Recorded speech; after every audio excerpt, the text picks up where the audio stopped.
In today's video we'll talk about money laundering and property. You will learn about the latest risk scores in line with the 2020 UK National Risk Assessment on money laundering and terrorist financing, and we will see if this is an issue affecting just the UK or not.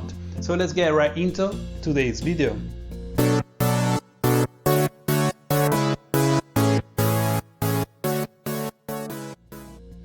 Hi and welcome to FinCrime Agent. This is my YouTube channel where I'm talking about financial crime prevention and anti-money laundering related topics.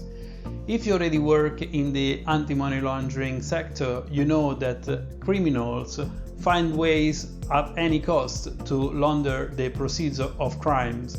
And today I'm going to discuss how the property sector is affected by money laundering. And as always, I have some slides to show you, but before we move into the slides, let's talk about why criminals decide to actually go into the property market. There are a number of reasons that make this market attractive to money launderer. The first one would be the legislation that in many countries is quite unclear regarding the ultimate beneficial owners for offshore companies and trust. When this is the case, criminals will be able to hide behind those organizations and trust and be able to purchase properties in those jurisdictions. The other point that makes this an appealing market for criminals is the value of the property, that with price will go up, and additionally they can benefit with time with citizen rights because they would own a property in that country. The actual size of the problem is still unknown. However, according to a report provided by Transparency International, in the UK 513 properties were identified out of this research, where with an aggregated value of £5 billion, the source of funds were considered to be unknown or not clear enough, and therefore possibly connected to money laundering. So if we put that in scale at the global level, we can understand the size of money laundering that could affect properties globally. So more work has been done in the recent years to increase the transparency in the legislation regarding the purchase of properties, but we will see in the next slides that more work will indeed need to be done. We can see that the property sector faces a high risk from money laundering due to the large amount that can be moved through or invested in the sector and the low level of transparency. As I said, this is based on the report issued in 2020 by the Treasury National Risk Assessment of Money Laundering and Terrorist Financing. On this table you can see how the risk score has changed from the assessment completed in 2017 versus 2020, and generally there is an increase on the risk specifically on the money laundering side. Some of the areas were not assessed previously, and we will see more in details the change of the risks in the next slide. Since 2017, law enforcement agencies have observed increased overseas buyers and overseas cash flows into the UK property market. Money laundering cases involving the ownership of property by overseas individuals and companies are inherently complex, and their greater occurrence has increased investigative resource constraints. This, coupled with a greater understanding of abuse in the sector, has led to an increased risk score. And we can see that the risk score from 2017 up to 2020 was moved from a medium level to high within the property buying area.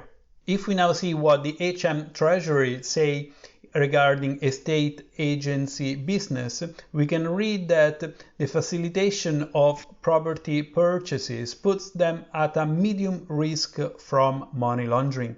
The increase in score since 2017 is again a result of a greater understanding of the risks in the sector, and the increased law enforcement as observed in money laundering cases involved overseas buyer and use of complex structures. And within the estate agency business, the risk score correlated to money laundering has increased from low in 2017 to medium in 2020. The third area to discuss is letting agency businesses, and just as a reminder, this is an area that was not scored back in 2017. However, now HM Treasury has sufficient intelligence to actually put letting agency businesses also within the picture. And they're saying in the report that there is still a lack of complete understanding of the mitigation and vulnerabilities in the letting agency business sector. The ability to conceal beneficial owners and financial destination of funds and the regular flow of funds make it attractive for money laundering. The National Risk Assessment assesses the risk of money laundering through letting agency business to be medium. This risk score assesses the risk at the sector as a whole, not just within letting agency business, captured under the new money laundering regulations. In fact, as of the 10th of January 2020, the letting agency business is also subject to money laundering regulation when they are renting a property which is in value of more than £10,000 per month. In regards to terrorist financing within the property sector, the HM Treasury report is telling us that they have seen very little evidence to suggest that UK property transactions are used for terrorist financing, and assesses the risk of terrorist financing in the property sector, estate agency business, and letting agency business to be low. So is this an issue only related to the UK? Not really.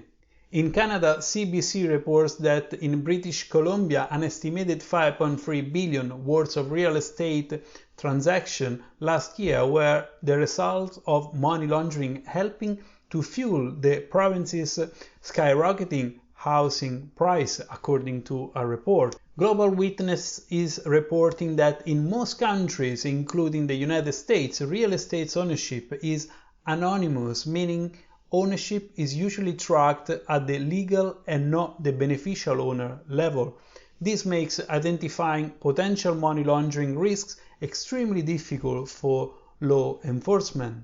And lastly, a report from European Parliament Research Service named Understanding Money Laundering Through Real Estate Transactions indicates that this is a worldwide phenomenon with plentiful examples from countries such as Canada, United States, Australia, New Zealand, to the European Union, Africa, Asia, and Middle East.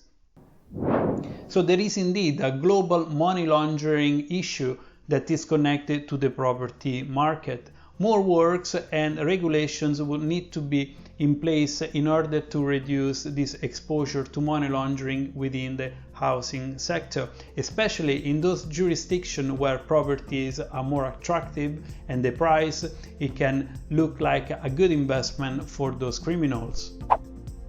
A register of legal owners for overseas companies and legal entities is being introduced in 2021 in the UK to address this problem and increase the transparency also in the property business to bring down the money laundering activities in the countries. Only with time we will see if this measure is effective, and if that is the case, we would hope that other jurisdictions will follow the example from the UK to avoid that criminals will move from one jurisdiction to another to continue in laundering money within the property sector. So with that, I'm at the end of today's video. I hope the information that I have shared are useful, and if you have enjoyed my video, remember to subscribe to FinCrime Agent and share this video with your contacts.